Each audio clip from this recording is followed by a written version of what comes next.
Bismillah walhamdulillah wassalatu wassalamu ala Rasulullah. Amma ba'd. I'll give you a recap of what's going on so far. So we have 13 years of Meccan life of the Rasulullah sallallahu alaihi wasallam and 10 years of Madinah life. Hudaybiyya is going on in the 6th year of Madinah. So 13 years of Makkah are over and 6 years of Madinah are over. And in the 6th year, the Rasulullah sallallahu alaihi wasallam has a dream that he is doing Umrah, heads are shaved.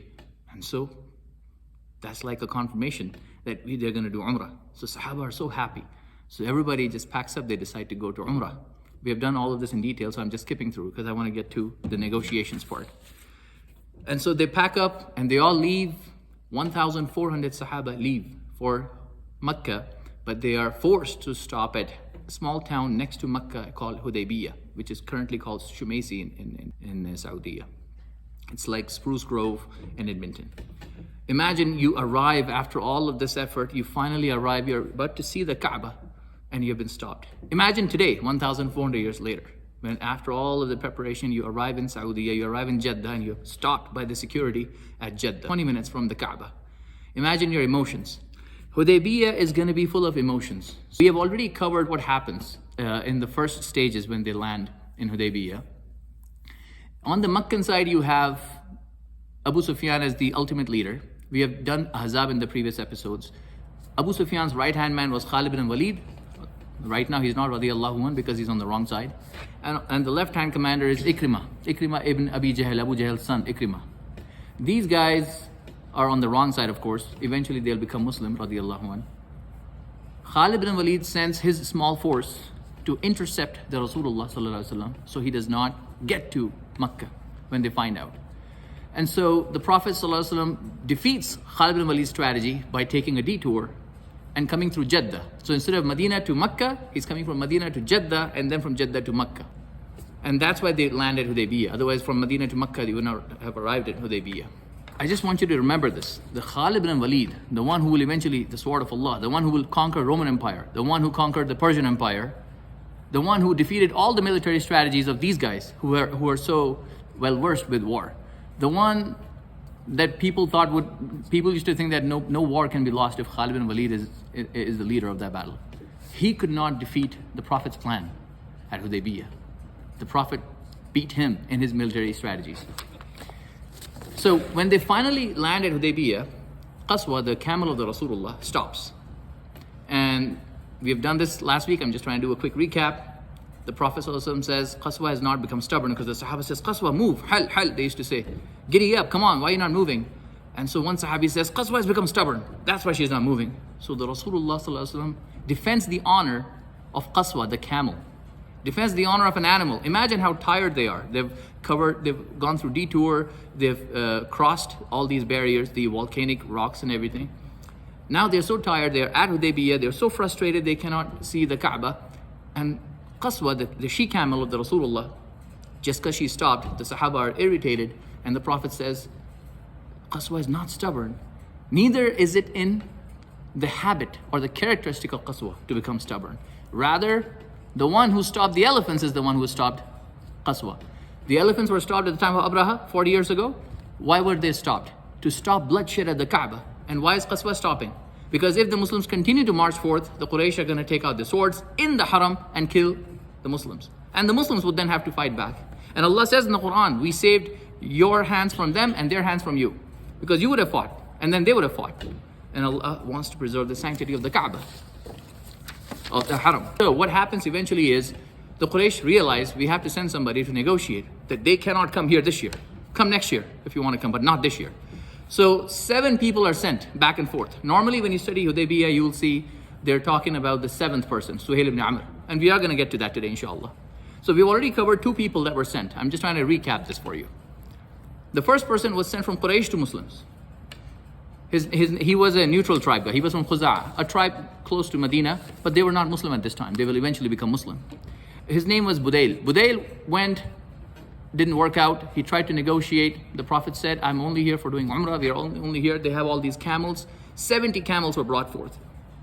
They were beautified. They were consecrated. Consecration is something I explained last week.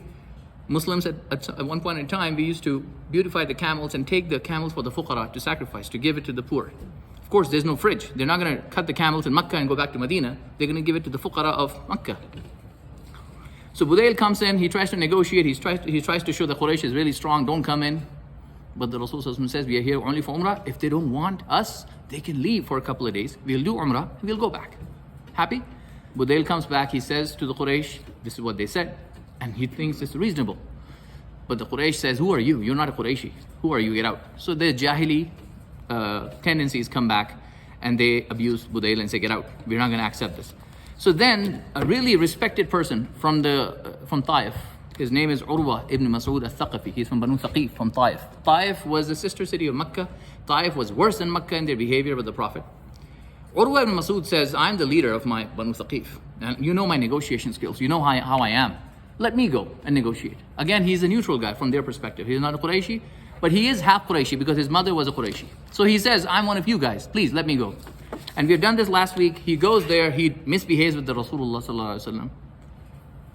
He holds on to the beard of the Rasulullah and his own nephew. Of course, understand, holding on to the beard was a part of the custom at that time. It was part of the urf. Today, we talk to each other, we hold each other's shoulders or something, just to tell something important. Yeah, listen to me, I need to tell you something. We hold the shoulder or something. At that time, they used to hold each other's beard to discuss something important.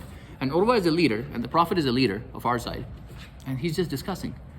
And Mughira ibn Shu'bah comes onto the other side and smacks Urwa's hand with his sword, the blunt side of his sword, and says, get your hands off the Rasulullah's beard. The next time you touch the beard of the Rasulullah, I will slice it off from the owner. And so Urwa is looking at his own nephew when he takes off his cover. And he says, you, like my nephew?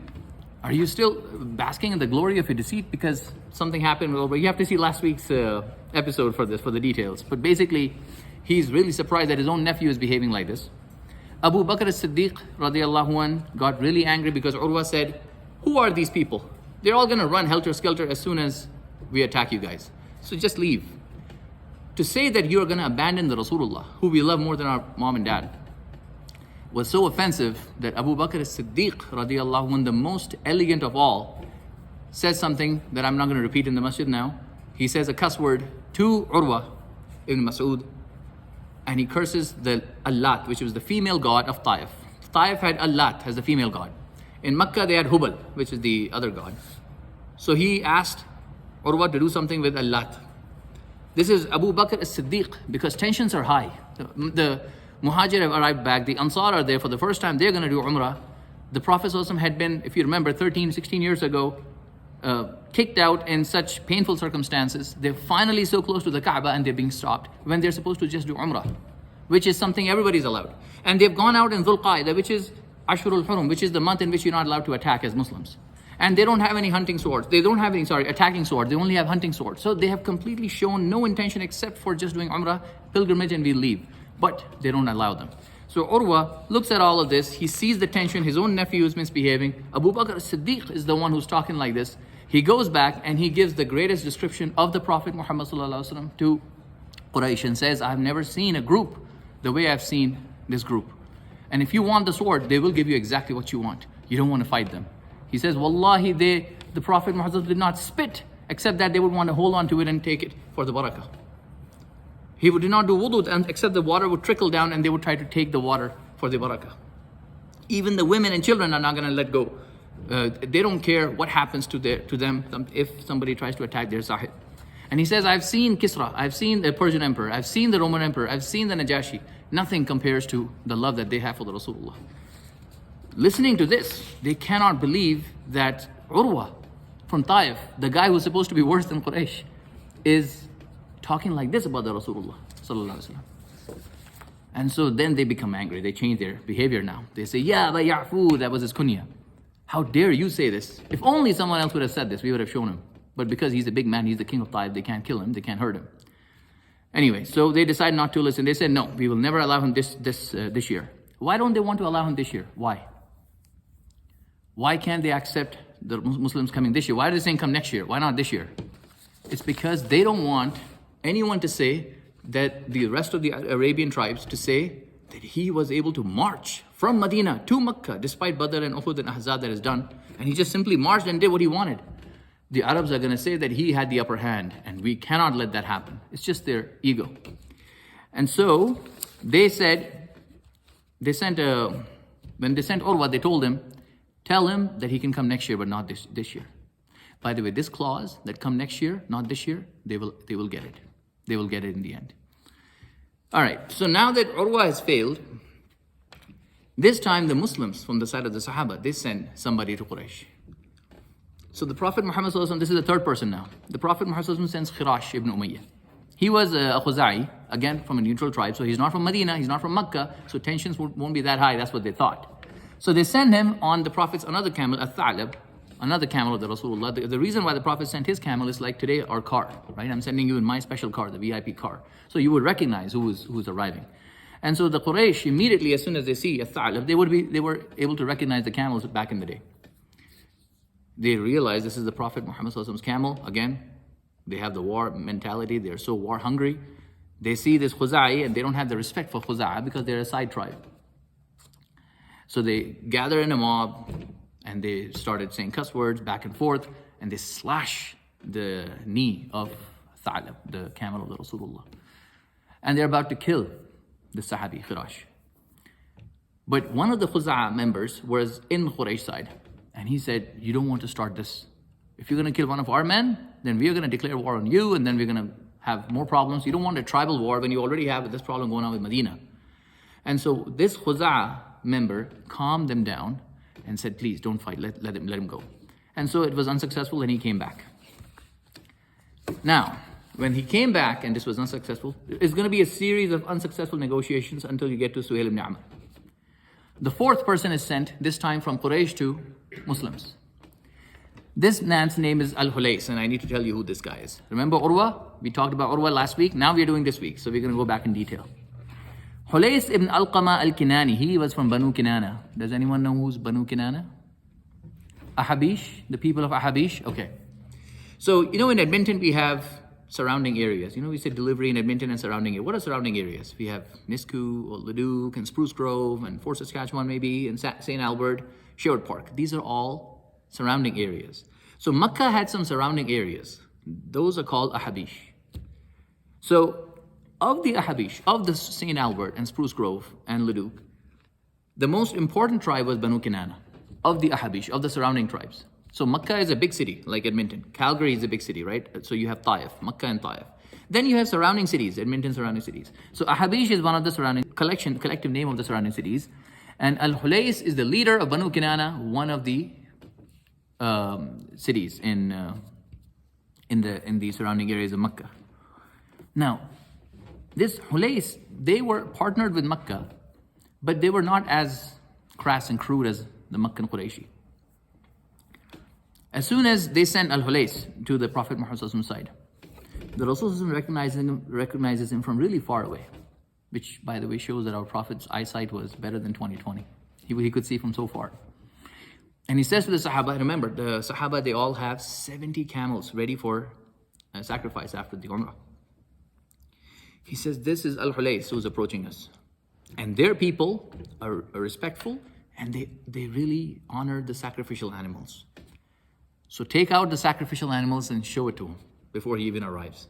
So take out all the Lamborghinis, show him, because he really honors them. As soon as the Prophet says this, of course, the Sahaba take it out. It's on display. And I just want to mention in this, there is something for us to learn in this. You see, the Prophet sees this guy coming in, and he happens to be one of those guys who likes people spending money on camels, giving the food to the fuqara. And so the Prophet sees that this guy likes camels. Show him the camels. This is what we have to apply in our life today. If we, in Canada, for example, we are Canadians, we're living in Canada, and you have a Canadian who really cares about animal rights, and he really cares about how you treat animals. And you are discussing women's rights, for example, and he doesn't care about women's rights. Well, you should discuss animal rights with him because that's what he appreciates. If you tell him, oh, in our families, we don't ask the women to pay for it. The money they make is their money. Our money has to be shared for the family, but the money that the girl makes, that's her money. She can decide what she wants. And he doesn't care. He's like, women, independence, blah, blah, blah.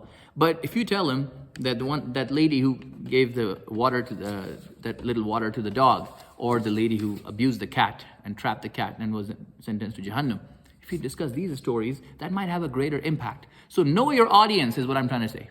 That's what the Prophet did here with Ahabish, this guy, Hulays. So as soon as the Prophet does this, guess what happens? The guy is entering, he sees all of these 70 camels. Imagine the number, 70 cars, 70 camels. Before even getting to the Prophet, he makes a U-turn, comes back to Quraysh. And immediately he's on the side of the Muslims right now. He says, I've just seen 70 sacrificial camels. This is not why we partner with you people. I mean, you are supposed to be Makkah. You are supposed to be the people who accept sacrificial animals, who accept Hajj and Umrah, the travelers from all over Arabia. We did not partner with you for this, that you stop these people from sacrificing their animals, because this food is going to go to all of the people surrounding areas of Edmonton, right? Makkah and surrounding areas, Ahabish. As soon as he says this, which again looks like he's on the side of the Muslims now they come back to their Jahili mentality and they go, who are you? You're just an ignorant Bedouin, because they call them Bedouins, they're surrounding tribes. You're just a guy, non-Edmontonian. Our mistake was to send you. And so they start abusing him. And he listens to this abuse. He thought he was a partner with Makkah. He thought he was respected by them. He swears, he gives a qasam by Allah. He says, I swear none of the Ahabish will again ever support the Quraysh. Finished. So this is how you lose partnerships, you see? So just to recap, Budayl was sent from Quraysh to Muslims. Failed. Then Urwa was sent. He tried really hard. He was a big leader. Failed. Khiraash was sent from Muslims. Failed. Hulays was sent from Quraysh to Muslims. Again, just failed. Now from the Muslim side. This one you would have known. From the Muslim side, the Prophet Muhammad now decides to send a Qurayshi. We cannot send a neutral tribe anymore because they don't respect. You see what's happening with Taif leader. What's happening with Hulays, with Ahabish, everything. And so he says to Umar radiallahu anhu, Ya Umar, you go to the side of the Quraysh. Umar radiallahu anhu says, Ya Rasulullah, can I just suggest something? My animosity with the Quraysh is well known, because do you remember how he left Makkah? If anyone wants to die, any mother wants to see their kids, without a son, then you can follow me. I'm going for doing hijrah. He threatened the Quraysh when he left. He was the strong Umar.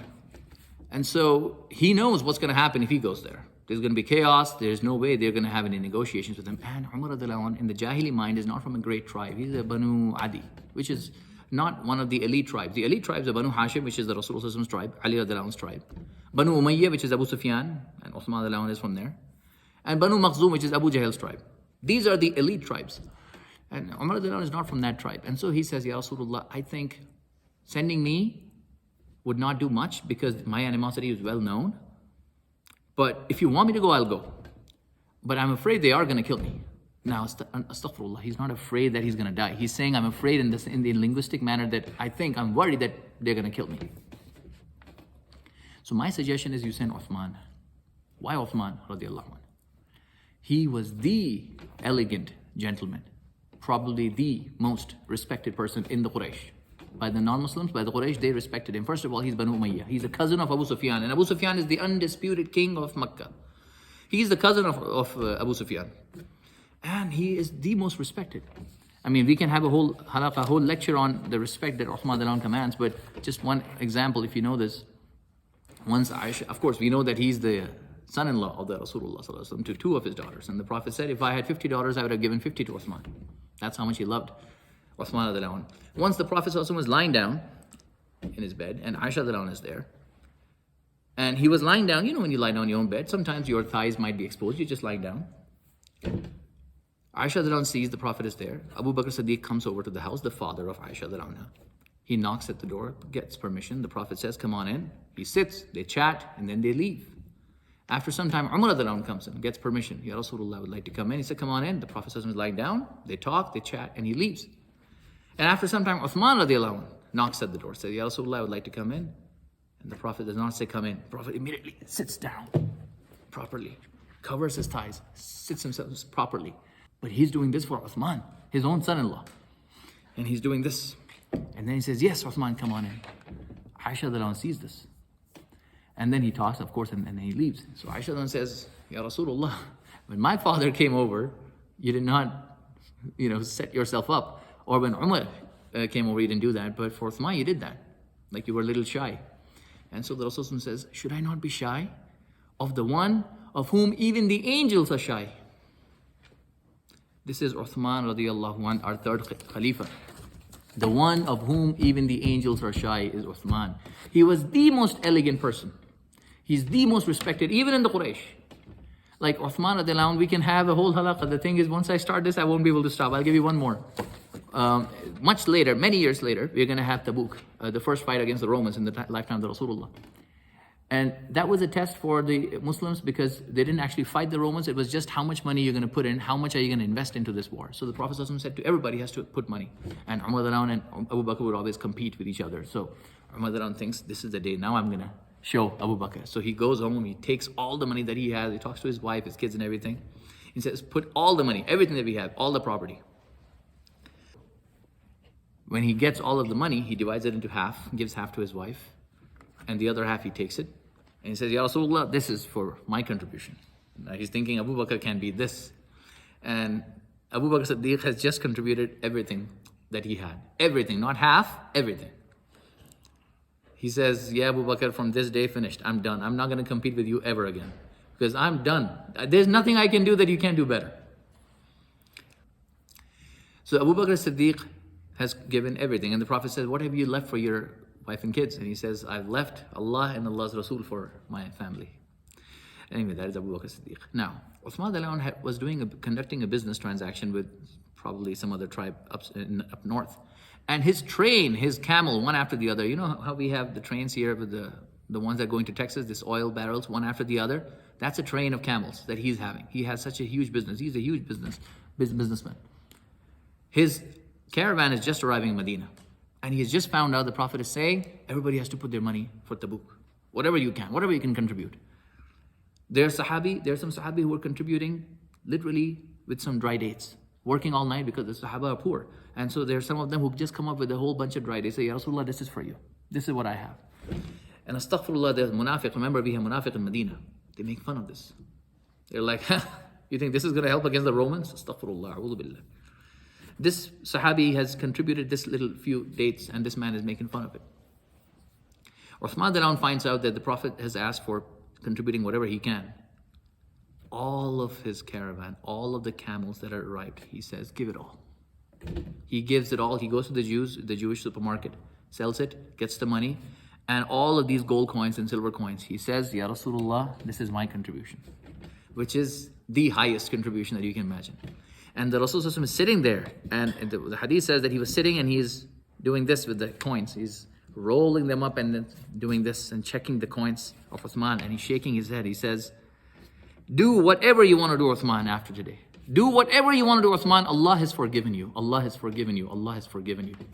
Wallahi, anyone who has a problem with Uthman radiallahu anh, like you know the group I'm talking about, if anyone has a problem with Uthman radiallahu anh, because this incident I'm going to tell you is going to be the highest honor of Uthman. All the stuff I'm telling you is nothing compared to what I'm going to tell you today. The Bayaa Ridhwaan, this is what we're doing right now. Anyone who has a problem with Uthman radiallahu anh has nifaq in his heart. Because Allah in the Quran has said that Allah's hand was above the hand of the Rasulullah when you give the Bayaa Ridhwaan, which is going to happen now. You're going to see what happens. So Umar suggested Uthman. So the Prophet says, good idea, let's send Uthman. He was stopped by the Quraysh immediately, and he was asked to return immediately. Get out, we don't need to talk to you. But he is Uthman, and one of his cousins is Qadr of Allah. His cousin Aban was in the crowd that was saying get out. And when the Quraysh started misbehaving with Uthman radiallahu anh, his heart softened, even though he's a mushrik. So he says, okay, I'm going to give him the visa. Because the Makkah had a system of giving visa protection, aman. He says, okay, I'm going to give him the protection. Let him come in. So he comes in, he gets the chance to enter, start talking, negotiating with the Quraysh. When the Prophet ﷺ sent Uthman, he said, try meeting those Muslims who are stuck in torture in cages. Because remember, in Makkah, you still have Muslims in captivity. Yes, Bilal is left and Khabbab is left and all of these are in Medina, but there are some Muslims who are converting every day and they are being tortured there. Badr has happened, Ahzab has happened, Uhud has happened. And so the Prophet said to Uthman, try if you can meet them, try to meet them. So Uthman eventually did get to meet those Muslims. And the Prophet said, tell them the good news, the glad tidings that Allah is watching everything. And Allah is going to send you the good news very soon, inshallah. And the Prophet told this to Uthman. Uthman was able to meet eventually. And he tells this to the inmates in captivity in Makkah. Now the problem is this meeting that Uthman is having with the Quraysh, and of course he's meeting these captives and everything because now he has security of his own cousin. This meeting goes on for a really, really long time, because before, when we had Urwa who came in, he came in for an hour.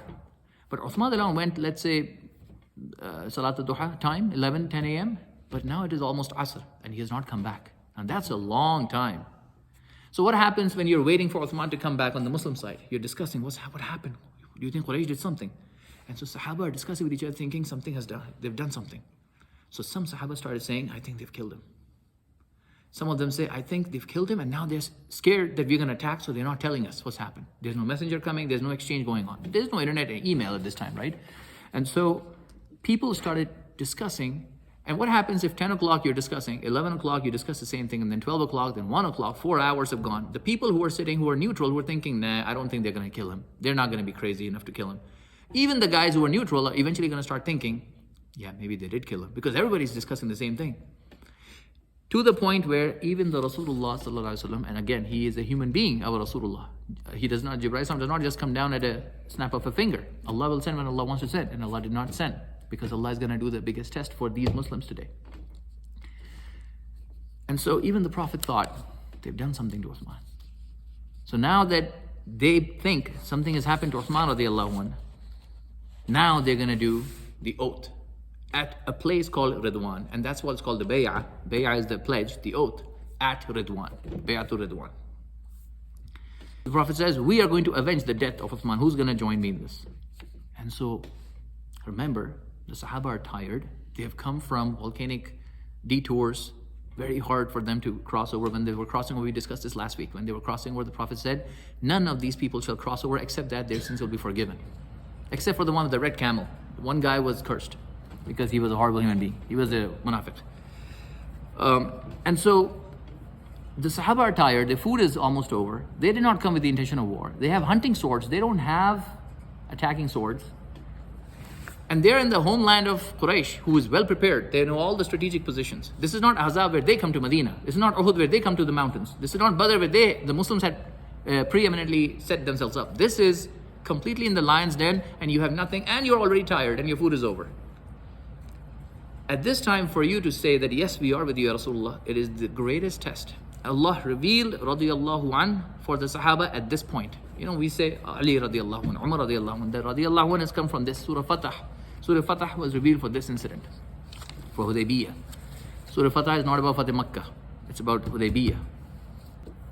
So, they gather at the tree of Ridhwaan, Bayaa to Ridhwaan, and all of the Sahaba are told, we are going to avenge the death of Uthman. And everybody puts their hand on the Rasulullah hand.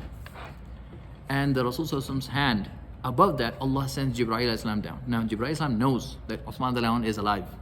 Allah knows he's alive, but they don't tell him. And Jibreel hand is above that. And Allah says that Allah's hand is above this. In the Quran, Allah says, Allah's hand is above this. And the Rasulullah, the greatest honor for Uthman happens now. He takes his own left hand and says, if Uthman were here, he too would have given the bay'ah. And this is his hand. This is my hand in place of his. If somebody has a problem with Uthman, I'm talking about the Shias, realize you were having a problem with the hand of the Rasulullah, because he said, this is my hand in place of Uthman. I'll translate a couple of verses of Surah Fatah just to give you an idea. Allah's hand was above their hand. And the Prophet said, you are the best people on earth right now, the ones who would have taken this bay'ah. And then later when he gets to Madinah, he says, no one who has given the bay'ah to Ridhwaan shall ever enter the fire of hell. This is Sahih Muslim hadith.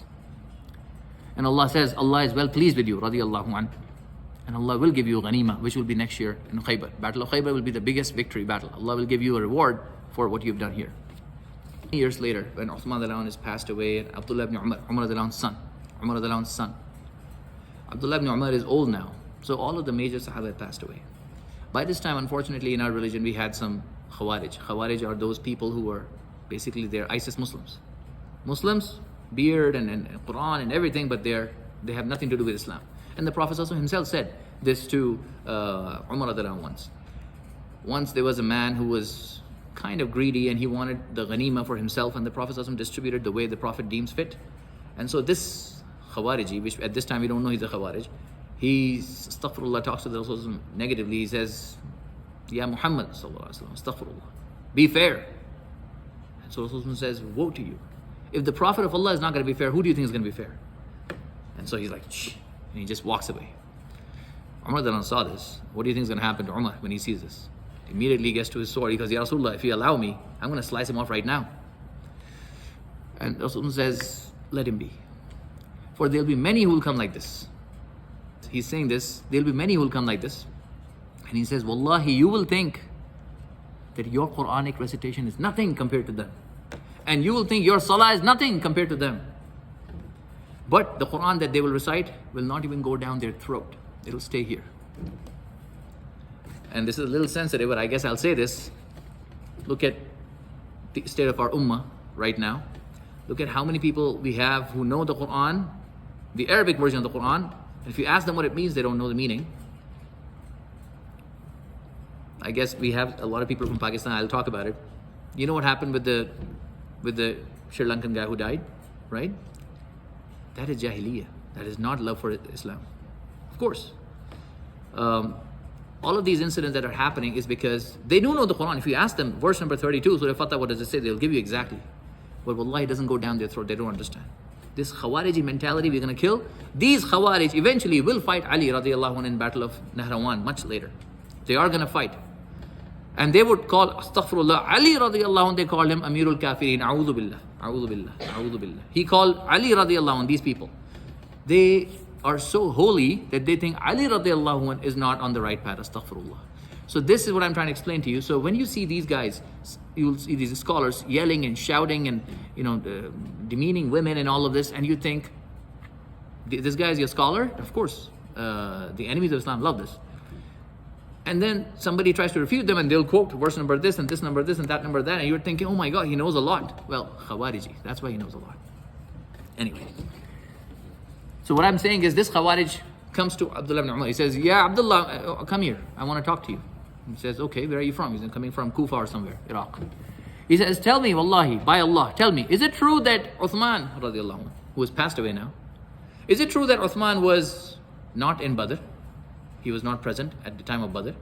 Now, if you know the story, Uthman radiallahu anhu married to Ruqayyah radiallahu anha. She was sick. She was about to die, the daughter of the Rasulullah.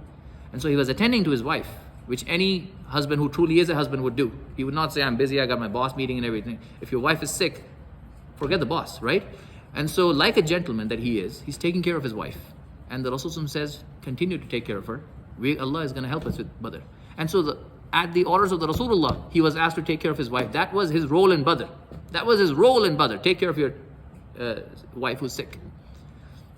And subhanAllah, when the Muslims are coming back victorious at Badr, the greatest of the victories, Allah took Ruqayyah's life on that day. Uthman is grieving. Every Sahabi is enjoying right now, and the Rasulullah does not get the chance. You see, if Allah wanted, Allah could have waited a week, a day, a month, whatever. But this life is a test. And if you think you are being tested, imagine the test of the Rasulullah. And Ruqayyah, his daughter, has been taken. Everybody is celebrating. The Prophet is burying his daughter.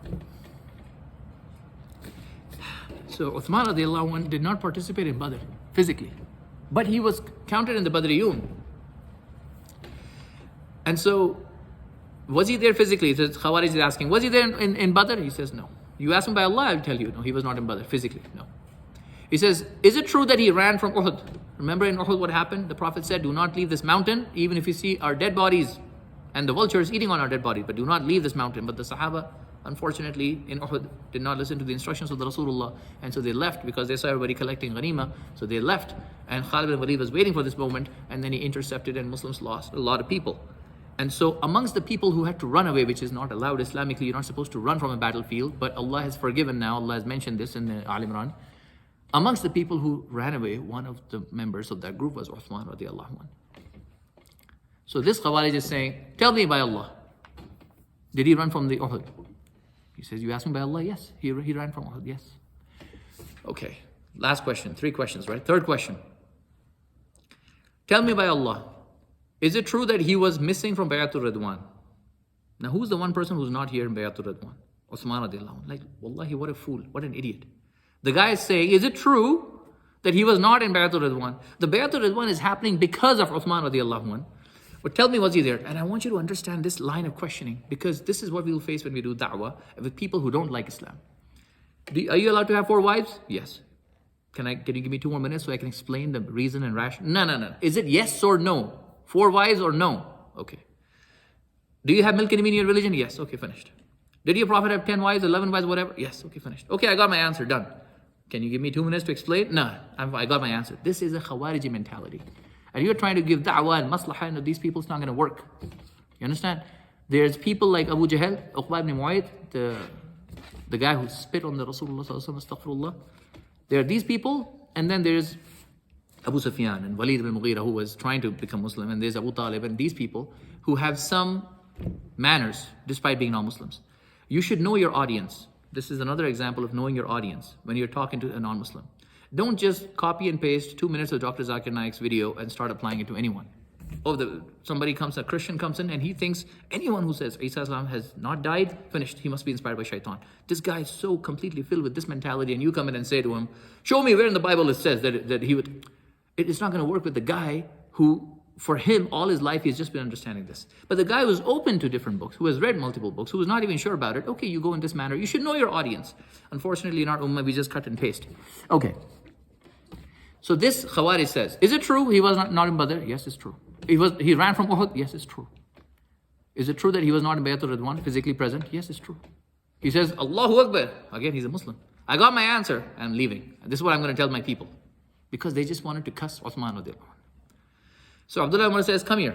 Come back here. I need to tell you something. As for the Badr, he was ordered by the Rasulullah sallallahu alaihi wasallam to take care of his wife Ruqayyah, which is why he could not participate physically, but his job in Badr was to do this. And so he was commanded by the Rasulullah, and he followed the orders of the Rasulullah. That's the first thing. As for Uhud, Allah has revealed his pardoning. Allah has testified that Allah is pleased with him, and Allah has pardoned those who fled in the battle of Uhud. And so I testify that he is pardoned. As for Bayatul Ridhwan happened because of Uthman going missing. So now go to your people and tell them this. This is how you reply back, right? So Bayatul Ridhwan happens. Now, when this Bayatul Ridhwan is happening, the news somehow reaches, because remember, they're spies. Khalid ibn Walid is sending spies, and Muslims have spies. So somebody says they're preparing for a battle. They're preparing for a war. I just saw them having swords and everything and in Bayaa. By the way, one of the guys did not get the Bayaa. Remember the guy with the red camel? This Bedouin? He jumped immediately in the back because he didn't want to give the red camel. So he's not forgiven. But everybody else, of course, they are the highest honor of Sahabi. So in our religion, we have the classification of the Sahabi. The highest honor is the Ashra wa Bashra. Then we have the Badriyun, and then Bayatul Ridwan. The Sahaba of Bayatul Ridwan are the next highest in honor. Now, as soon as the news reaches, they immediately hurry up Uthman and say, tell him to go back. Otherwise, they'll think that we are trying to attack him or something. And so Uthman is on his way back. While he's on his way back, the news is right there. No, they've not killed him. He's actually coming back. He's like, oh, Allahu Akbar, he's coming back. They're so happy. Some Sahaba started discussing with each other because they're all thirsty to see the Kaaba. They want to see Makkah. And they say, he spent all day there and they did not kill him. So what do you think he was doing? And somebody says, I think he did tawaf. He did umrah without us. And another Sahabi says, I don't think so. Come on, he's not going to do it when Rasulullah has not done it. And so this gossip eventually gets to Rasulullah. And the Prophet, they say, Rasulullah, I think he was delayed because he did tawaf. He saw the Kaaba. And the Rasulullah says, really, you think so? No. I don't think Uthman is going to do that. That gentleman, the man who the Prophet loves, he's not going to do that. I don't think that's befitting of Uthman. But Prophet is thinking he's not going to do this.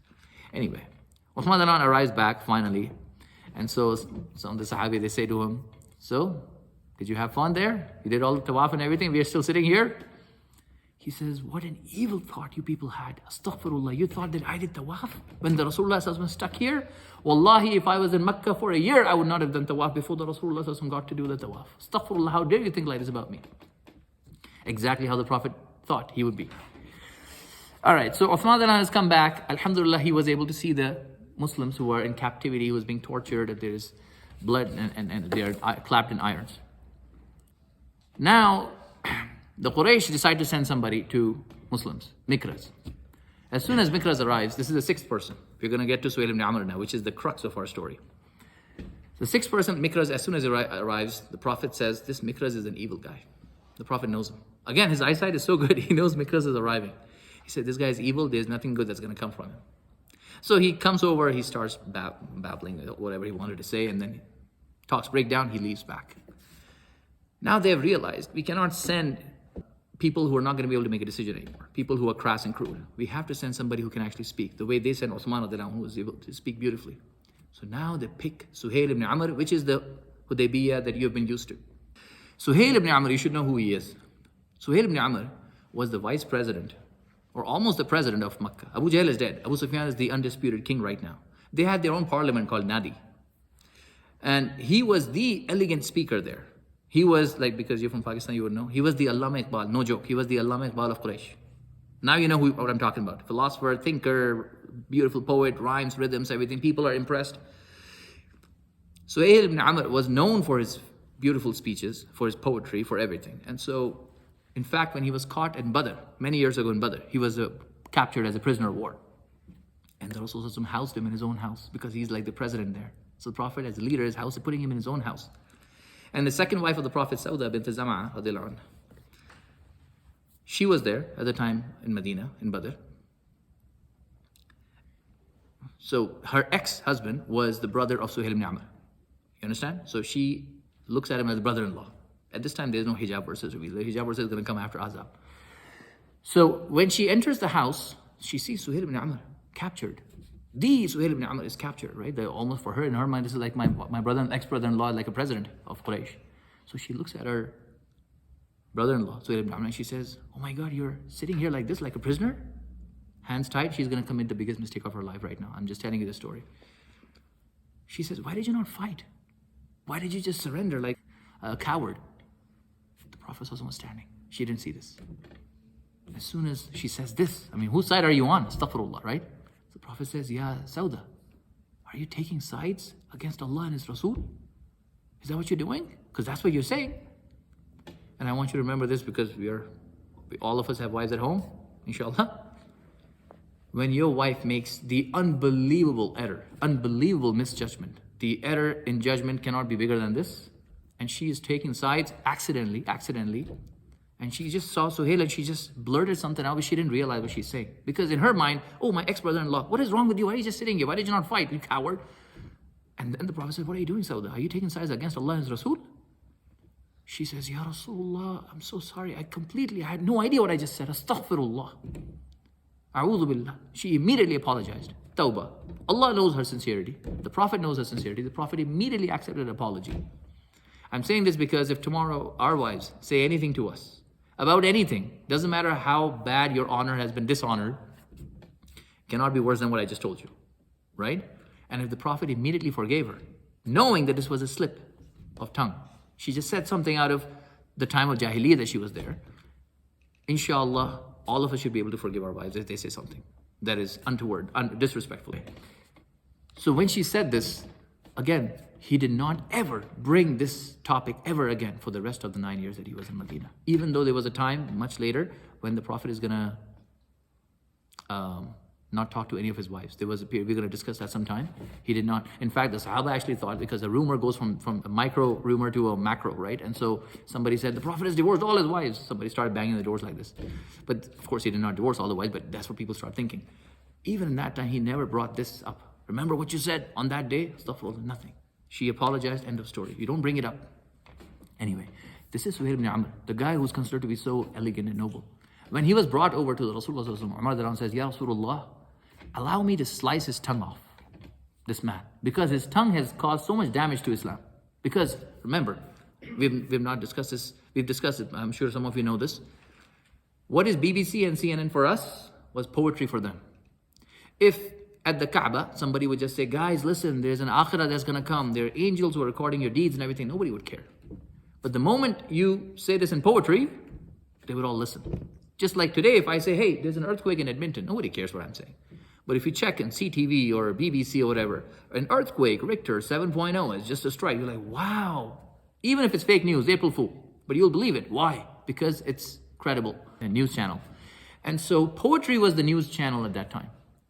Suhayl ibn Amr is the wolf blitzer. You understand? Suhayl ibn Amr is the #1 news channel guy. And so when he used to speak, even the mushriks who were thinking about becoming Muslim would not become Muslim. This is Suhayl ibn Amr. He's going to become Muslim in the end, and he's going to be very, very horrible today with the Prophet at Hudaybiyah.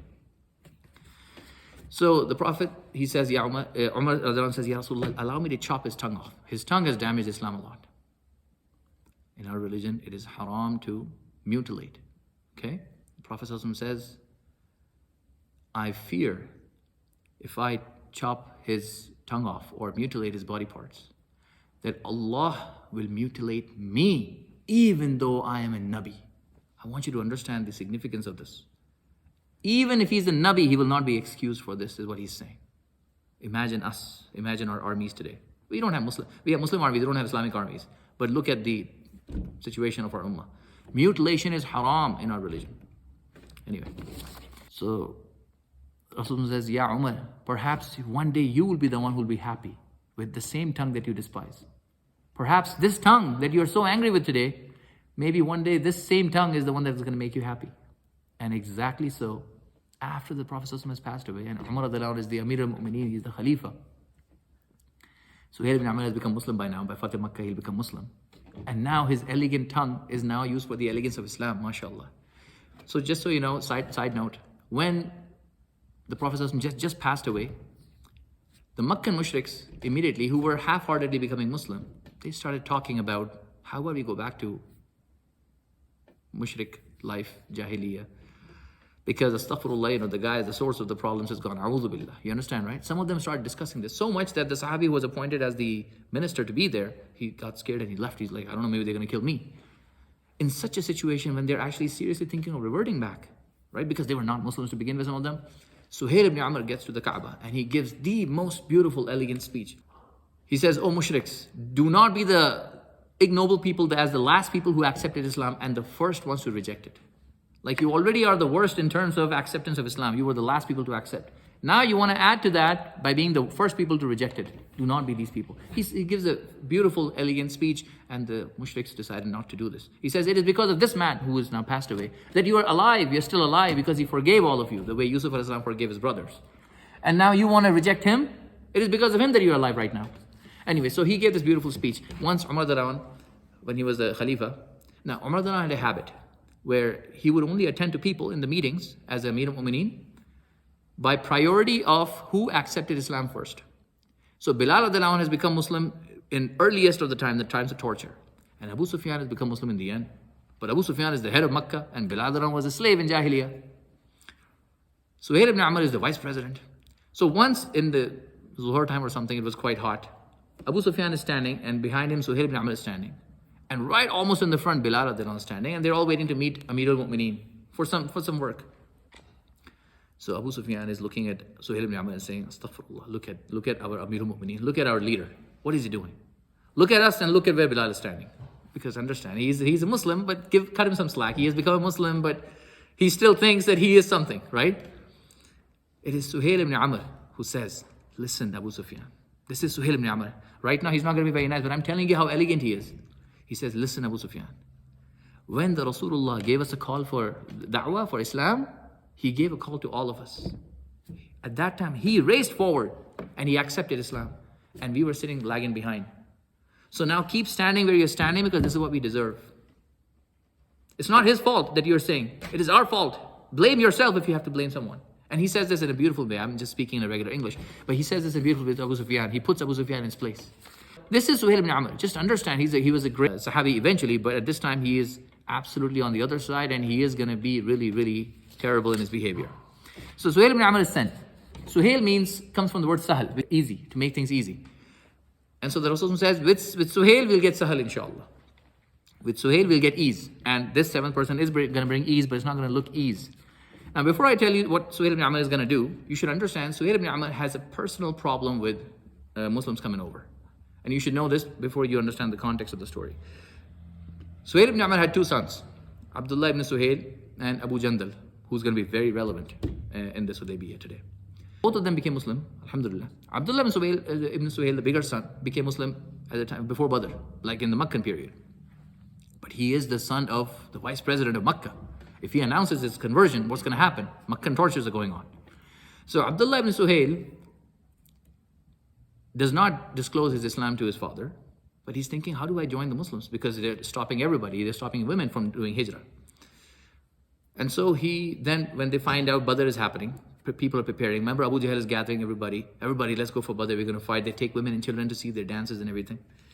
And so Abdullah ibn Suhayl thinks, this is my best chance to go.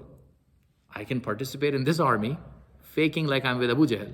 And as soon as I get to Badr, I can switch over. So Abdullah ibn Suhayl joins the army against the Muslims, goes all the way to Badr. In the darkness of the night, quietly slips away, comes over to the Badr side, the side of the Muslims, and goes, Ashhadu annaka Muhammad Rasulullah. Ya Rasulullah, I've come here to tell you that I'm a Muslim. Labbaika ya Rasulullah. I'm here for your service, Ya Rasulullah.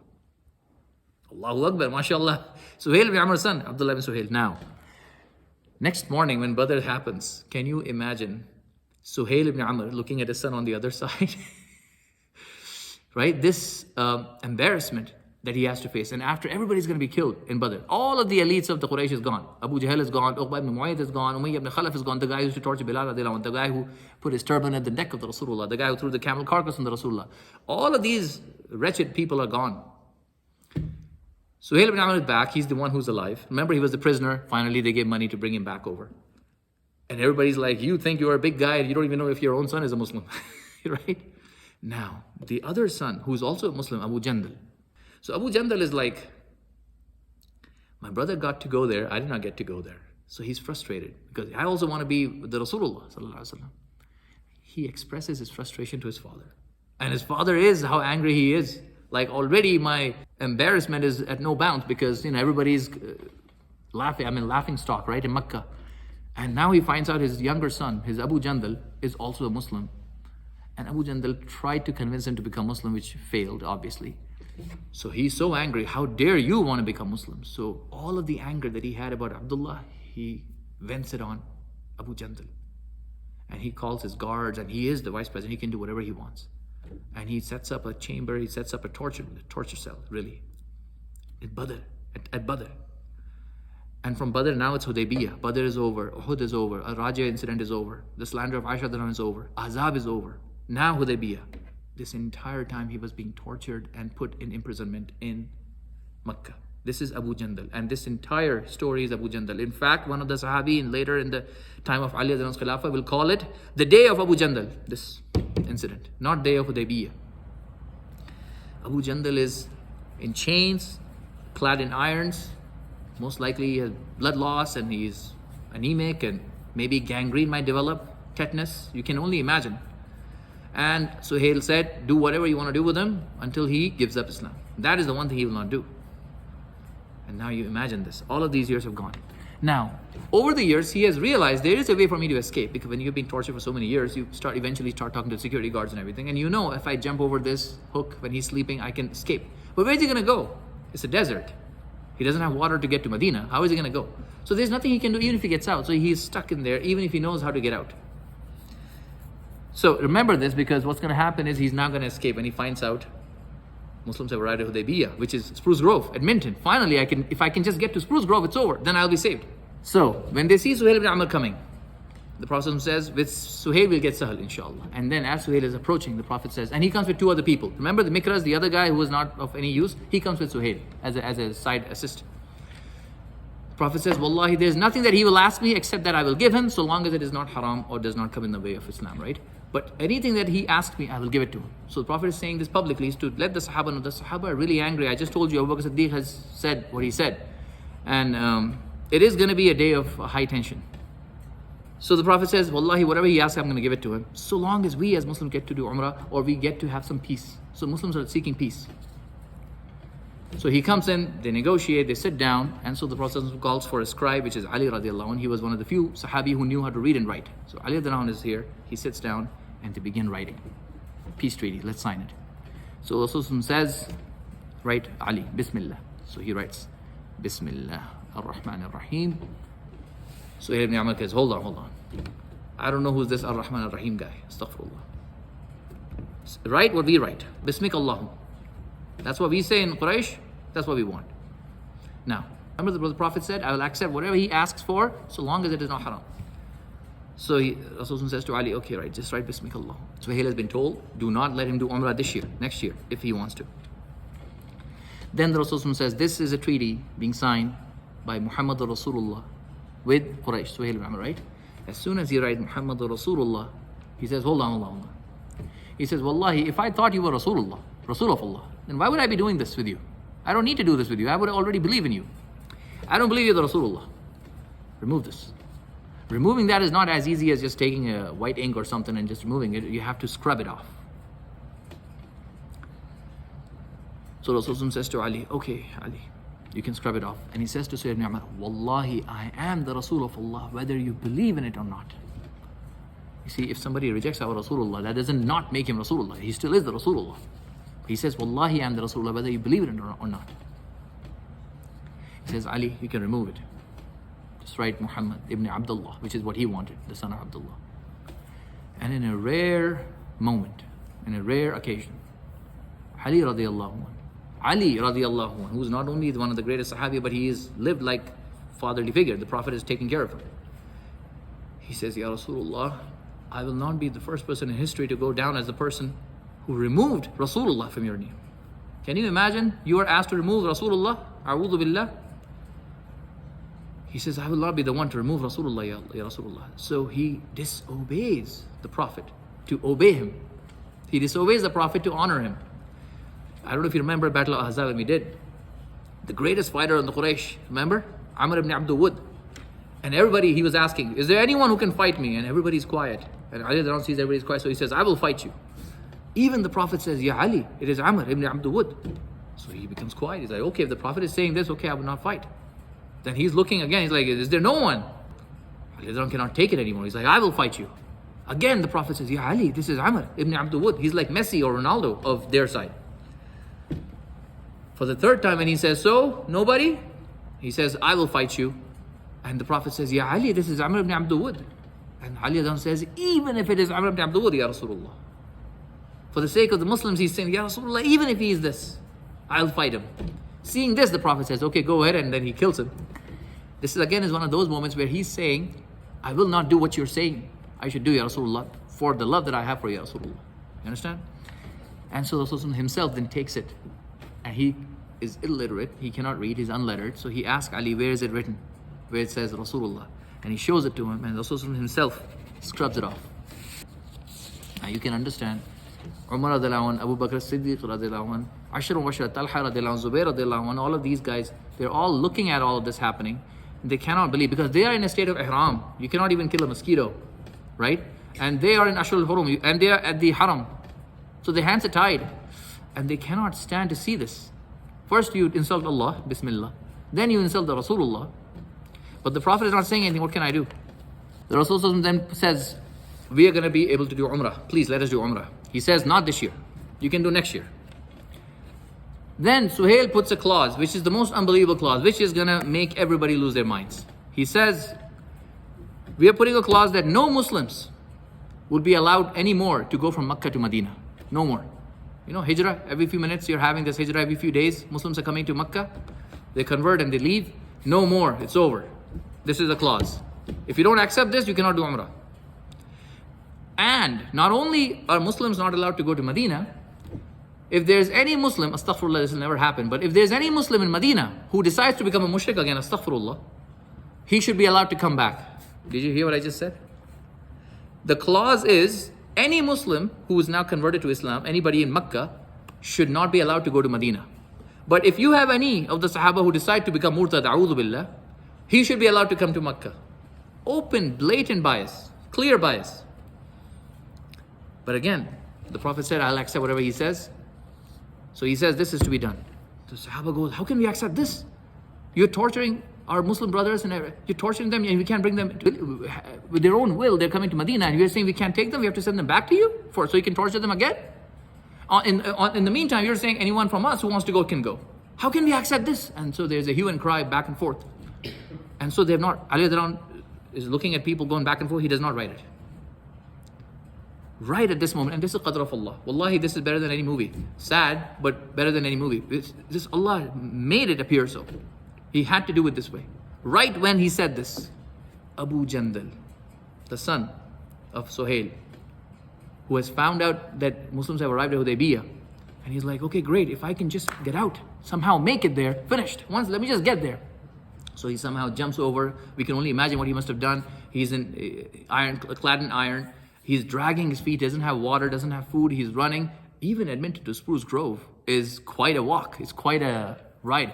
And so he's running, he's huffing and puffing. By the time he gets in his all fours, he's now crawling. He cannot walk anymore. And he is probably going to have infection, tetanus or something. Astaghfirullah. And by the time he gets to Hudaybiyah, the Muslims, he can see the group of Muslims sitting there. He does not know his own father is sitting there. And he's crawling, and finally he goes, "Ya Muslims have arrived. Ya Muslims have arrived. I'm here." And he sees the Rasulullah sallallahu alaihi wasallam. Suhayl ibn Amr, the father, knows his son's voice. He says, the first person on whom this clause will be applied will be this guy.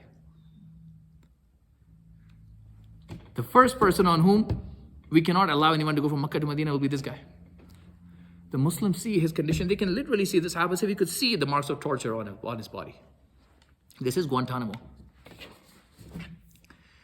And in the entire reading of the Seerah, you will never see the Prophet Muhammad sallallahu alaihi wasallam beg or plead with anyone as much as he will do today. With anyone. Never has the Prophet ever requested anybody for anything, not for himself, never. But when he sees Abu Jandal in his situation, and the Sahaba cannot bear to see this, already they've insulted. He never said anything for his own insult. You said Bismillah, okay, done. You said Muhammad ibn Abdullah, okay, done. Seeing Abu Jandal, he says, Ya Suhayl, we have not yet written this clause. We were discussing it. He says, no. This guy cannot leave. Otherwise the clause is over, the contract is over. Go back, and we go back, we fight. And they have to make a treaty. Allah will reveal this as a Fatah Mubina, as the greatest of all victories. But right now it's not going to look like victory until Allah reveals it. This clause is really important to be made. Abu Jandal is there. The Prophet says, gift him to me, please. Just give it to me as one gift. After this, you can apply this clause, no problem. Just give him this gift. Give this gift to me. Just give me Abu Jandal, that's it. He says, no. This guy, you can imagine, his first son is already on that side. This guy I will never give. He's the one who has made me look like an idiot in my place. No way. He has a personal problem with Hudaybiyah, with this clause. And he's doing this clause most likely because of this. So the Prophet says, yes, so hey, just give me this one, and then after this you can write it. We have not even written it. Just this one time you just accept me. The Sahaba cannot bear to see this happening. The Prophet is pleading with this man, and he's like completely cold. He's like, I don't care. He is not going to go. And so then the Rasul says to Ali, then go ahead and write the clause. There's nothing we can do. And Abu Jandal is in this torture, in his pain. He finally had arrived. He thought, it's over. Finally, let me just get here and I'll be fine. And he sees the Muslims. And he's seen the clauses being written. And Umar cannot take it. He stands up and he's walking, pacing himself. He cannot take this anymore. Umar is losing his mind. Umar is going to make the greatest mistake of his life today. We're going to talk about that later. And Abu Jandal says, oh Muslims. And he's looking at the Rasulullah saying this. He says, oh Muslims, are you going to let me go back like this? Do you not see what they've done to me? He's showing his marks. Are you going to let me go back after I've done all of this? Are you going to abandon me like this? And the Rasulullah looks at Abu Jandal and says, yeah, Abu Jandal, Allah will take care of you. Allah will take care of you. What the Prophet is saying is there's nothing I can do for you. But Allah is there for you. And wallahi, this Abu Jandal in our time, 2022, is Palestine. We can only pray for them. May Allah take care of them.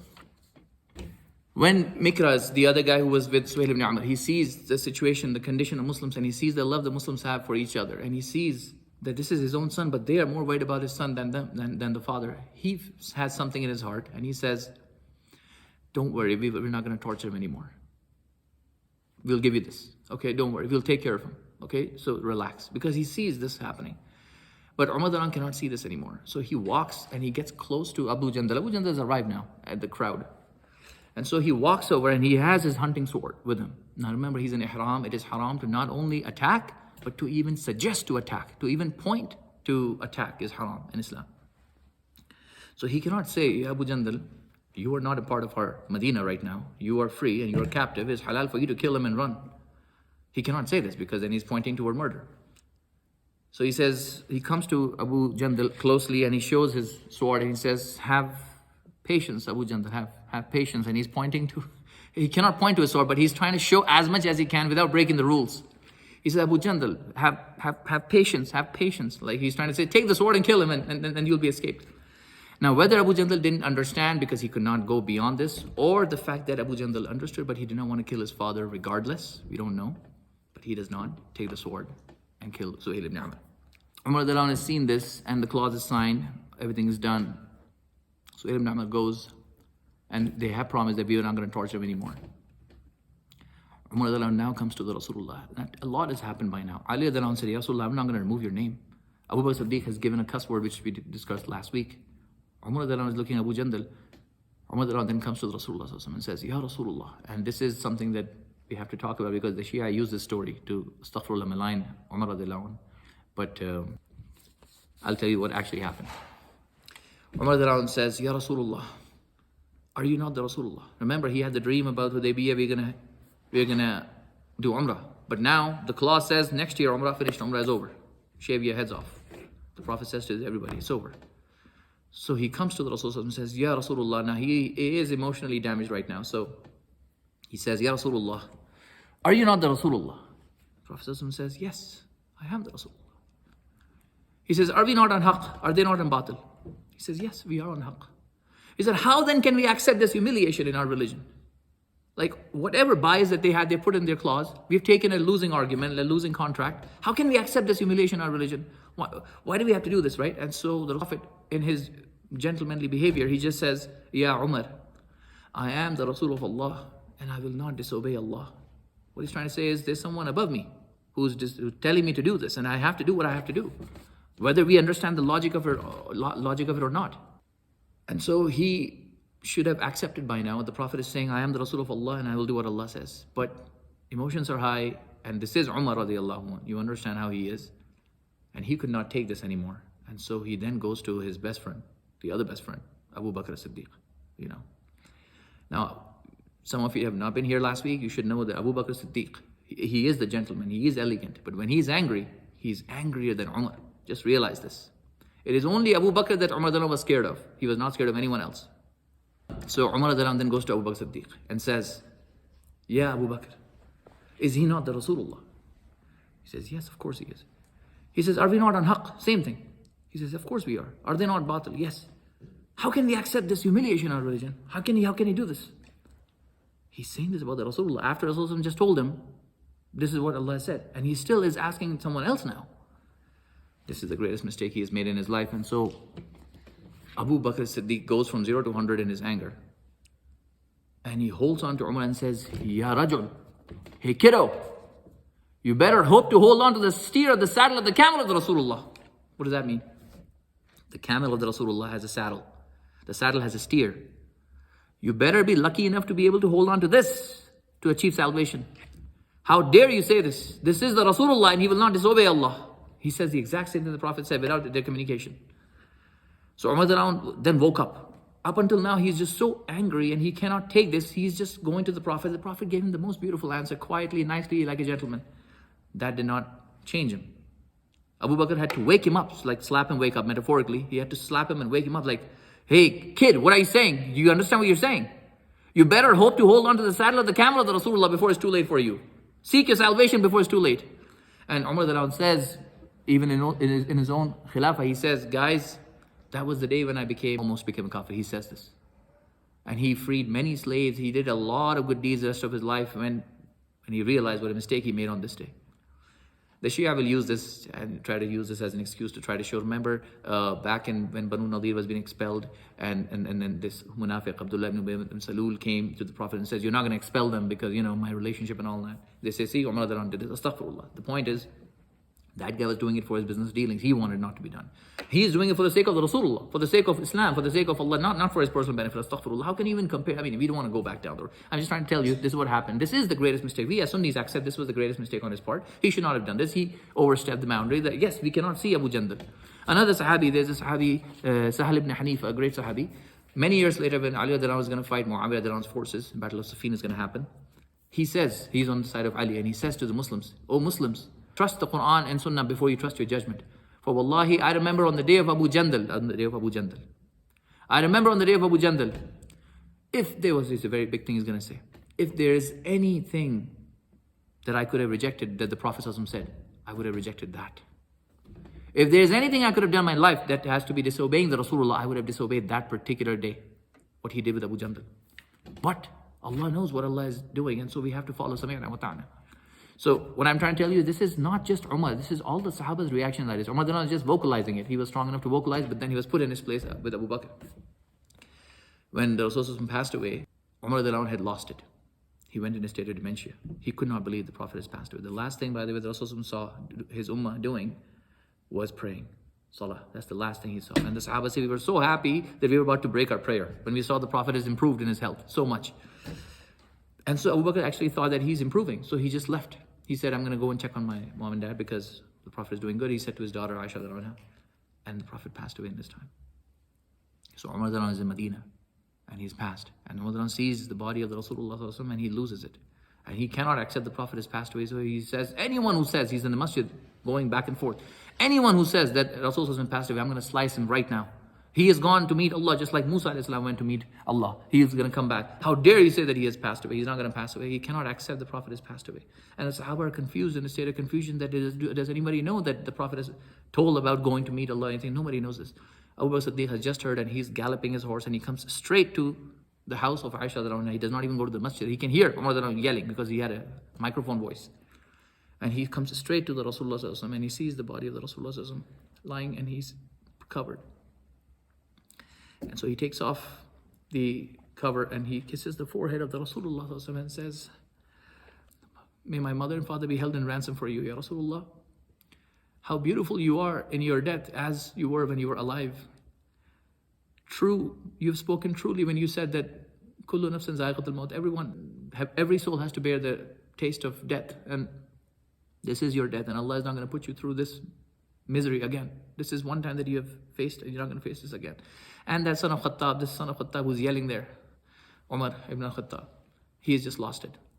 But this is your death, and Allah has taken you, Ya Rasulullah. How I wish I could do anything for you, Rasulullah. Anyway, so he goes to the mosque. Umar is standing there, he's not listening to anyone, his sword is out. And he's yelling, I'm going to kill anyone who says that Rasulullah passed away. So I'm trying to tell you that Abu Bakr Siddiq is the one who puts Umar in his place again. And everybody's saying, Ya Umar, please calm down. He's not listening to anyone. Abu Bakr Siddiq comes to the minbar and he stands on the second step, not on the first, not on the third one. He would never dare to stand on the third one. Nobody ever stood on the third minbar after the Rasulullah. It was on the second step. And he says, Ya Umar, sit down. He's not listening. He's yelling. Ya Umar, sit down. He's not listening. So Abu Bakr Siddiq goes, Ya Umar, sit down. Only Abu Bakr Siddiq could be so stern with Umar radiallahu anhu. And then Abu Bakr Siddiq recites the verse of the Quran, Al Imran, where Allah says, prophets have come and gone, many. And this prophet is also going to go. But once he goes, are you going to go back to your days of Jahiliyyah, or are you going to spread forward the message of Islam? Because Muhammad is nothing but a messenger and he has to go. Allah has promised he is going to be taken. But the reason why he is, of course we are his ummah, but the other thing that makes it sad for him to leave is we are no longer going to have another prophet now. It's over. The system from Adam and Islam that started, every few generations you'll have somebody coming in, is never going to start ever again. It's over. The prophet is not coming back. No prophet is coming back ever again. Except for Isa Islam who's going to come in the end. But he's going to follow the Quran. And so when he says the prophets have come and go many a time, and this prophet is also going to come and go. But are you going to go back to Jahiliyyah, or are you going to continue with the message of Islam? Umar says, it was as if I heard this verse for the first time in my life. You see, our mom and dad, they keep saying, when I'm going to leave, you're going to remember me, you're going to miss me, make sure you take care. We just listen to all of this, our mom and dad speaking, we don't pay attention to it until they leave. And we don't imagine what this day that'll come when our mom and dad are going to leave us one day. And so when the Prophet used to recite this all the time in the salah, they would not pay attention to it as much until when the Prophet is actually left. And now it hits them.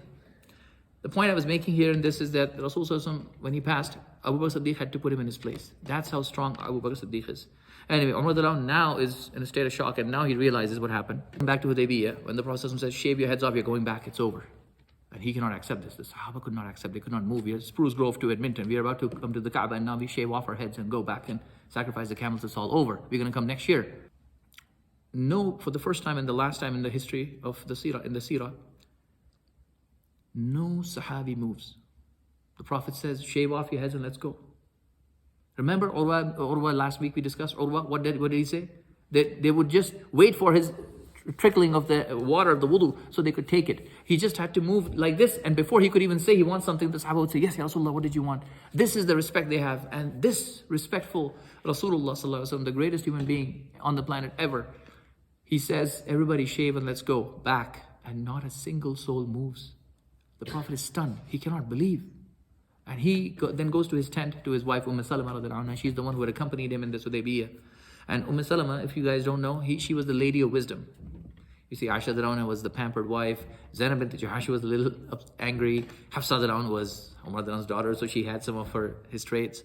Everybody is a different personality. Safiya was very touchy-feely, kind of very clever, very intelligent. She was a Yahudiya, became Muslim, but she was very flowery, crystal vessel-like. Everybody had their own strengths, and Umm Salamah was known as the lady of wisdom, balanced. And so the Prophet had taken her. And so he says, I just told all the Sahaba to shave off and let's go. But not a single one is listening to me. This is stunning even for the Prophet. So Umm Salamah says, do you want them to follow you, Ya Rasulullah? He says, yes. Then why don't you begin shaving your head and see how they're going to follow you? They're all going to do the sunnah. As soon as you start shaving, they'll all start shaving. You just have to start doing it. Wallahi, we all need a wife who is a balanced wife, lady of wisdom, because when the Prophet could not find an answer, he went to his wife and she gave, and immediately he did that. And see what happened. And so he starts shaving. He calls for his barber Sahabi. He starts shaving. The Prophet is shaving, so everybody now knows it's over. We are not going for Umrah today, this year. So they all start shaving. They all become each other's barbers and they start shaving, going back. Umar is still in his state of guilt, you can imagine. Of course, he's shaved off now and everything, and he has been woken up by Abu Bakr. Now he wants to apologize to the Rasulullah. Now they're on their way back. So they spent about 25 days in Hudaybiyah, going back and forth, 7 people. Now they'll spend 25 days going back to Medina. At Hudaybiyah, when they're going back, returning, of course, there are 1,400 Sahabis, so lots of camels. So the guys in the front, the guys in the back. Umar is in the back because he's a little scared of what he has done. Slowly he tries to come closer to the Rasulullah with his camel. And at this time, Allah is now revealing Surah Fatah. Just like Surah Al-Najm and Surah Yusuf, Allah reveals the entire Surah Fatah in one sitting. It's not a Makki or Madani Surah. It's a Madani Surah because everything that happened in Medina phase is called Madinah Surah. But it's actually a Surah that neither happened in Makkah nor Medina. In fact, they were closer to Makkah when this was being revealed. They were heading to Medina. But it's called a Madani Surah. But realize now is Surah Fatah being revealed. Where Allah begins by saying, we have given you Fatham Mubina, the manifest, the most clear of all victories. Is this a clear victory, what you just saw? But Allah says this is the most clear of all victories. You're going to be your own political power. You're going to negotiate with the Roman Empire now. You're going to negotiate with this and nobody will interrupt. Makkah has signed a peace treaty that they were not going to attack anymore. No more back and forth, no more azab, no more wars. You are your own people now. And what's going to happen now is the next 2 years you will see Muslims at 1,400. By the time of Fatah Makkah, which is in 2 years, Muslims will be 10,000. They will grow 10-fold or 8-fold. That is a Fatham Mubina. Right now, it does not look like that. So, there are Abu Jandals, and we're going to talk about them next week. There are painful stories in Makkah. But for Medina, for Muslims overall as an ummah, it's going to be Fatham Mubin.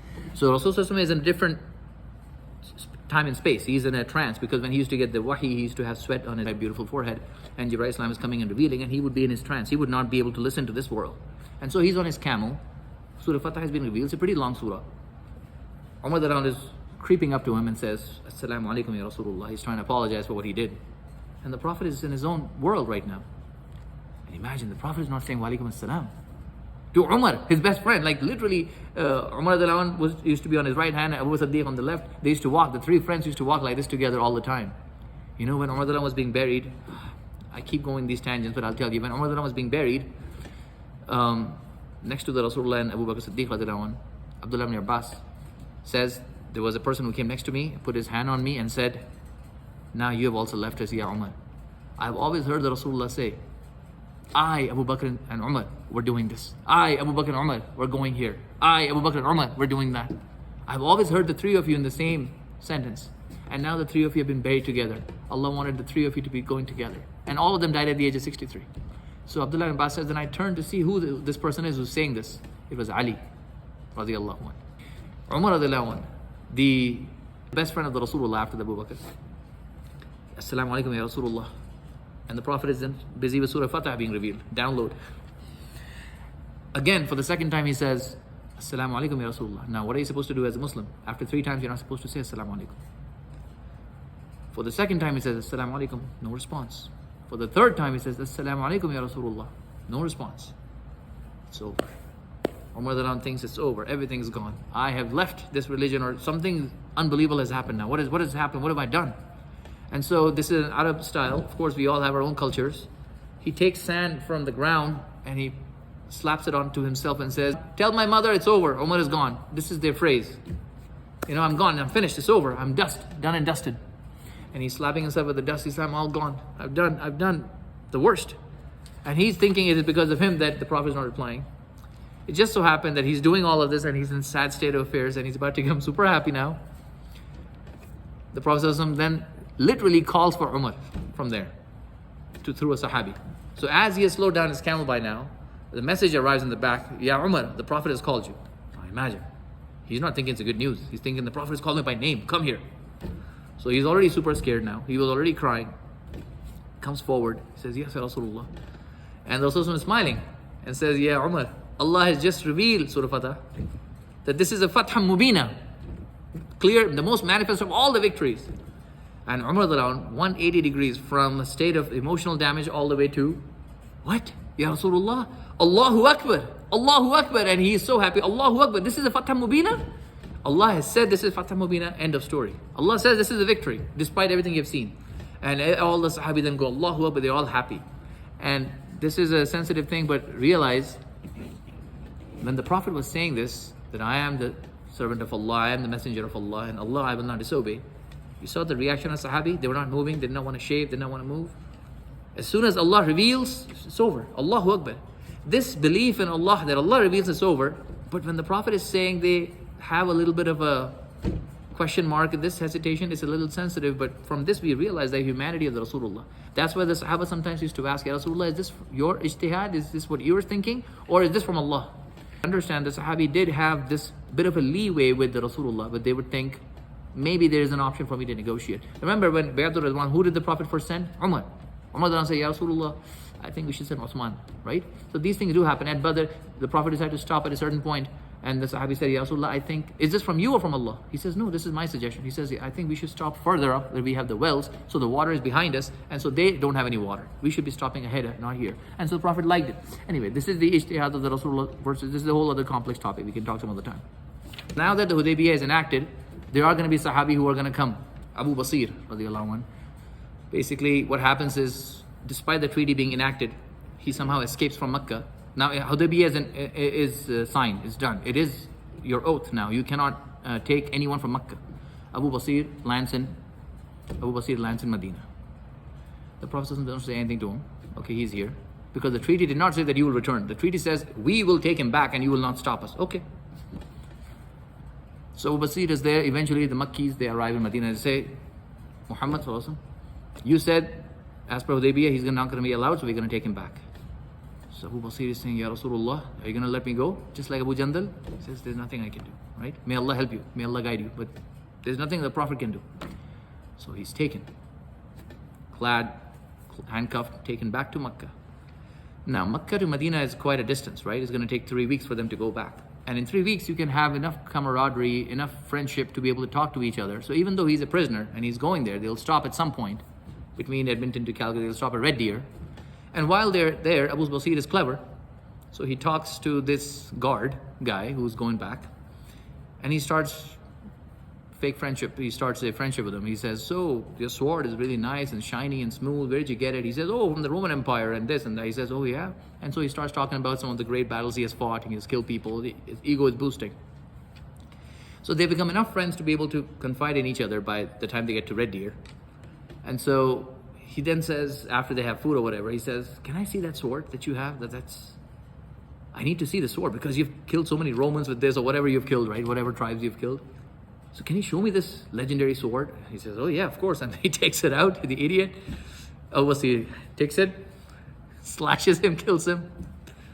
He's going to be tortured back in. I mean, you're allowed to defend yourself completely. He's not a part of Hudaybiyah. As per the forceful treaty of the Meccans, it's completely halal for you to kill for your defense. Imagine if, astaghfirullah, may Allah protect us, you're being taken to Guantanamo. You're going to do anything you can to escape. Like, completely illegal. There's no warrant. Habeas corpus has been removed. You can't fight, ask for a lawyer. Like, you have no rights. Go and save yourself. So, he kills this guy. So the other guard who was there, remember there were two guards, he runs back to Medina. They've just left Medina. So he runs back to Medina. He goes, yeah, Muhammad sallallahu alaihi wasallam. This guy has killed this guy has killed my people. Save me, he's going to kill me. So Abu Basir now by this time arrives back in Medina and says, Ya Rasulullah, you have done your part. Hudaybiyah says, I cannot be here, I'm not here. You have done your part, now let me be. You know, this is my own because I'm not a part of Hudaybiyah. So let me be, Ya Rasulullah. But the Prophet then turns away from Abu Basir and looks opposite of his direction and says, may woe to his mother. Like basically woe to you. Don't think woe to you means something bad. It just means careful or be cautious. This is what woe to you means. Like, what a beautiful son your mother has. You know, woe to this mother. Because the mother should know what a beautiful son he has, how sharp reflexes this son has. I wish somebody could help him. Like, the Prophet cannot help him. He has to go. So then he realizes, I cannot stay in Medina after what I've done. So he escapes and he goes to the south of Jeddah. From Medina to Jeddah, south of Jeddah. And he starts a new place there, a small town. That town, eventually, Abu Jandal, remember Abu Jandal? Eventually he contacts Abu Jandal. Abu Jandal finds out about this little place where Abu Basir is there, and Abu Jandal joins it. And then shortly after, some of the other converts in Makkah, they cannot go to Medina, they can do nothing. And so they start joining, and they form a mini Medina south of Jeddah. And now what are they going to do for their livelihood? Intercept the Quraysh caravans. Because that's what they were doing in Medina.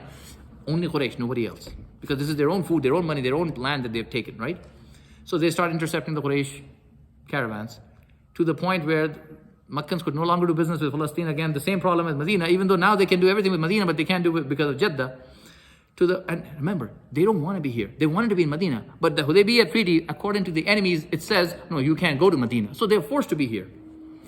To the point where Abu Sufyan, when they're starving, Abu Sufyan writes a letter to the Prophet, says, please, for the sake of our family kinship, take these guys back. These guys are a problem for us. He's begging. Now look at the Fath Mubina. It looked like an unbelievable, it looked like this is a loss, but literally now, they could not have been here if it were not for Hudaybiyah. And now that Abu Sufyan himself is saying, please take him, they take him back. And so now, before this happens, there's one lady who actually becomes a Muslim. Umm Kulthum bint Uqba ibn Mu'ayt. Uqba ibn Mu'ayt is one of the worst creatures. Personally, after Abu Jahl, I hate him the most. He's the one who spit on the Rasulullah sallallahu alaihi wasallam. Once he was sitting, of course Abu Jahl is responsible for this as well. He was sitting in Meccan period and he's looking at the Rasulullah speaking, and then he comes back to his friend Abu Jahl. Abu Jahl says, you were sitting with that man? I will never even speak or talk to you if you don't compensate this by spitting on him. Astaghfirullah. And he says, sure, I'm going to spit. A'udhu billah. So the Prophet, he sees next time in Makkah, in the Kaaba, and he spits. Anyway, this is Uqba ibn Mu'ayt, and he's the one who physically had taken the camel carcass and threw it on the Rasulullah. This is that guy. So he died a wretched death in Badr. But his daughter becomes a Muslim. Allahu Akbar. She comes to Medina. Now, it's one thing to say no to a man, right, Abu Basir? Are you going to say no to a woman? Go back to torture land, Guantanamo, a lady? Even the Rasul does not know what to do now. So Allah reveals and says, if a believing woman comes for hijrah, test them, find out if they're really Muslim. If they come for marrying some guy not for the sake of Islam, of course. But if she has actually become Muslim, do not return them, otherwise you will be in the wrong. Why? How can they get away with this in Hudaybiyah? Now realize in Arabic language, even in English, we say all the men were present. We oftentimes refer to men and women, but we say all the men were present. But the Hudaybiyah, remember how true they were to their covenant? They were like, no, if it says in there, we're going to follow it. Okay. It says, we cannot take any of the men. You cannot keep any of the men. We're going to take back. You're not going to stop us. The Prophet said, okay. Because it said men, Allah says, go by the men then. And so the Rasul says men. We're not going to do this for the women. And so she was not taken back. Anyway, so we're going to continue with what happens now, what happens later, and the lessons from Hudaybiyah and Surah Fatah next week. Surah Fatah is entirely about Hudaybiyah.